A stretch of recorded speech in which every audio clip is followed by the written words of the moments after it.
This morning we want to look at the Gospel according to John. And I want to encourage you to read that entire passage. It's the priestly prayer of Jesus, his last prayer before his crucifixion. We would look at little parts, but in your spare time, and I hope you have plenty, read the entire passage. Verse 11. Lifting his eyes to heaven, Jesus prayed. We're taking the first part of the verse 11. Lifting his eyes to heaven. That lifting up of the eyes to heaven is very important. For example, I don't want to get too technical.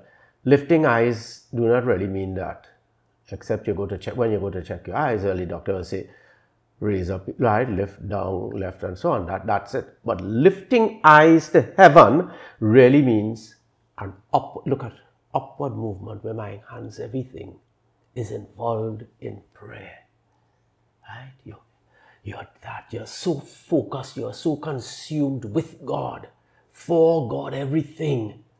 So one can just imagine Jesus is acutely aware that his crucifixion and death is close by, and now he is praying, making that communication with the Father, praying for his apostles, disciples, and simultaneously trying as best as possible to maintain that focus. So he's very involved in prayer, lifting his eyes. And as you lift your eyes, your hands, your whole being goes up to heaven.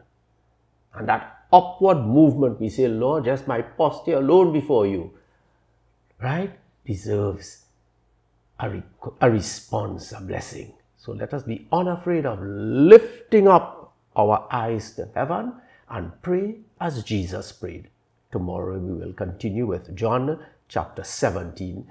We will look at verse 11 and following and explain little by little the priestly prayer of Jesus Christ, the high priest himself.